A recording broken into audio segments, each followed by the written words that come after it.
చాలా మంచివారు, సాంప్రదాయాలను పాటిస్తున్నటువంటి వారు. సో మరి వారు మనకి ఇచ్చిన తర్వాత మనం కూడా వారికి ఏదైనా తిరిగి ఇవ్వాలి కదా అని చెప్పి ఆలోచన చేసినప్పుడు మా గ్రామం, అంటే నేను పుట్టి పెరిగినటువంటి మా మింది గ్రామంలో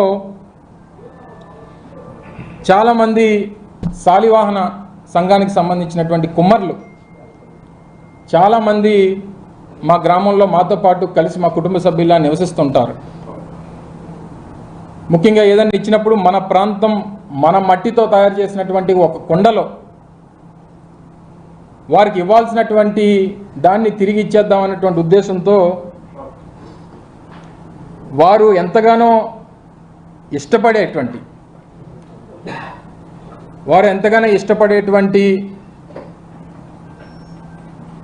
ఈ పప్పుని ఈ ప్రాంత మట్టితో తయారు చేసినటువంటి ఈ మట్టి కుండలో మా ప్రాంత శాలివాహనుడు మా కుమ్మరి సోదరుడు తయారు చేసినటువంటి ఈ మట్టి కుండలో పెట్టి ఇక్కడ ఉన్నటువంటి వారు ఎవరన్నా సాహసం చేసి వారికి తీసుకెళ్ళి ఇవ్వగలిగితే మీరు ఇవ్వండి, లేకపోతే వారే పరిగెట్టుకొని వచ్చి దానికి ఆయనకి ఇష్టమైనటువంటి ఐటెం కాబట్టి నేనే వచ్చి తీసుకెళ్తానంటే తీసుకెళ్ళమనండి, ఎక్కడే ఉంచుతాను దీన్ని.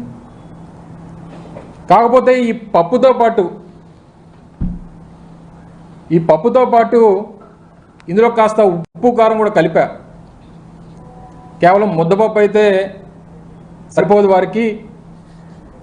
కాస్త ఉత్తరాంధ్ర ప్రాంతం అనేక సందర్భాల్లో ఆ పార్టీకి, తెలుగుదేశం పార్టీ అధికారంలోకి రావడానికి కారణమైనటువంటి ఉత్తరాంధ్ర ప్రాంతం గురించి ఏ రోజు కూడా ఆలోచన చేయనటువంటి తండ్రి కొడుకులు ఇప్పుడు వచ్చి ఈ ప్రాంతం మీద ప్రేమ ఉన్నట్టు, ఈ ప్రాంతం అంటే అభిమానం ఉన్నట్టు, ఈ ప్రాంతానికి ఏదో భవిష్యత్తును ఇచ్చేస్తామన్నట్టు చెప్పేటువంటి మాటలు సిగ్గు, లజ్జ, ఏ రకమైనటువంటి విశ్వాసం ఈ ప్రాంతం మీద లేనటువంటి ఈ అబ్బా కొడుకులు ఇద్దరికి ఈ ప్రాంతంలో ఉప్పు కారం కలిపినటువంటి దీంతో కలిపి పెడితే కాస్తంత సిగ్గు, లజ్జ, విశ్వాసం పెరుగుతాయనేటువంటి ఉద్దేశంతో దీన్ని తయారు చేయించారు. దీన్ని తీసుకొని వెళ్ళి వారు ఏం చేసుకుంటారో, ఎందుకంటే సహజంగా వారు వెనక్కి తిరిగి చూసుకుంటే వారి మచ్చ వారికి కనబడదు, ఎందుకంటే సైజు పెద్దది. అది మన కింద ఉన్నటువంటి మచ్చ మనం చూసుకోకుండా ఊరోళ్ళందరి గురించి మాట్లాడితే ఈ రకమైనటువంటి పరిస్థితులే ఉంటాయి. ముఖ్యంగా వారు మాట్లాడుతూ నా మీద చేసినటువంటి విమర్శలు, నాకేదో 100 కోట్ల రూపాయలు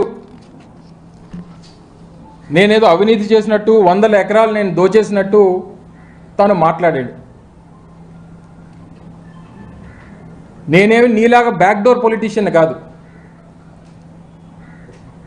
నేను నా తండ్రి మరణించిన తర్వాత 18 సంవత్సరాలు పోరాటం చేసి ఈ ప్రాంత ప్రజల సమస్యల మీద పోరాటం చేసి మీలాంటి ప్రభుత్వాల్ని ఎదిరించి ఈ ప్రాంత ప్రజల తాలూకా మన్ననలు సంపాదించి జగన్మోహన్ రెడ్డి గారి దయ వల్ల శాసనసభ్యుడిగా ఎన్నికై ఈరోజు మంత్రి స్థానంలో కూర్చున్నా. కానీ తమరు మంత్రి అయిన తర్వాత ఎమ్మెల్సీ అవుతారు. అబ్బబ్బబ్బబ్బబ్బా, తమరు మంత్రి అయ్యి తర్వాత ఎమ్మెల్సీ అవుతారు. తర్వాత ఎమ్మెల్సీ అయ్యి ఎన్నికలకి వెళ్ళి ఎమ్మెల్యేగా ఓడిపోతారు. తమరు తాలూకా రాజకీయం అది. ఒక మాజీ ముఖ్యమంత్రి కొడుకు, ఆయన పోటీ చేసేటువంటి సమయానికి ఆయన ముఖ్యమంత్రి కొడుకు శాసనసభ్యుడిగా ఓడిపోతాడు.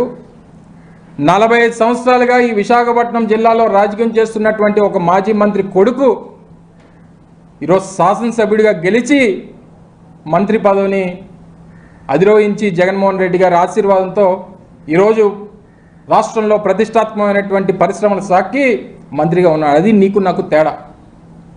సిగ్గుందని అసలు నీకు మాట్లాడగలవు? ఒక మాజీ ముఖ్యమంత్రి కొడుకు అయి ఉండి ఎమ్మెల్యేగా ఓడిపోయి నువ్వు వచ్చి మా గురించి, మాలాంటి వాళ్ళ గురించి మాట్లాడుతూ ఉంటే, నాకు తెలిసిన దగ్గర నుంచి నేను పుట్టి పెరిగినటువంటి నా మింది గ్రామంలోనే నేను ఉంటున్నా. మా తాత కట్టించినటువంటి ఇంట్లోనే నేను నివాసం ఉంటున్నా.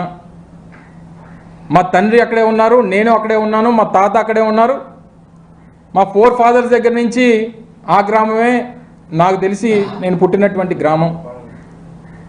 నువ్వెక్కడ పుట్టావు? మీ నాన్న ఎక్కడ పుట్టాడు? ఇప్పుడు మీరు ఉండేది ఎక్కడా? మీ నాన్న ఉండేది పూరి గుడిసెలో ఉండేటువంటి మీ నాన్న ఈరోజు నిన్ను తీసుకొని వచ్చి ఒక రాయల్ ప్యాలెస్లో, హైదరాబాద్లో ఒక రాయల్ ప్యాలెస్లో నిన్ను పెట్టాడే. ఎలాగా ఆ స్థాయి నుంచి ఈ స్థాయికి వెళ్ళవచ్చు ఒక్కసారి చెప్తే ఈరోజు రాష్ట్రంలో ఉన్నటువంటి అనేక మంది పేదవారు కూడా ఈ మీ తండ్రి తాలూకా స్కీమ్ని ఫాలో అయ్యి వారు కూడా పాకల్లో ఉన్నటువంటి వారందరూ కూడా ప్యాలెస్ల్లోకి వెళ్ళిపోతారు. మీరు చేసినటువంటి అవినీతి సంపాదన, అక్రమాలు, అన్యాయాలు, మీరు చేసినటువంటి అవినీతి ఇవన్నీ మర్చిపోయి నీ కింద ఉన్నటువంటి మచ్చను నువ్వు మర్చిపోయి నువ్వు మాలాంటి వాళ్ళ గురించి 45 సంవత్సరాలుగా రాజకీయ చరిత్ర ఉన్నటువంటి మాలాంటి కుటుంబాల గురించి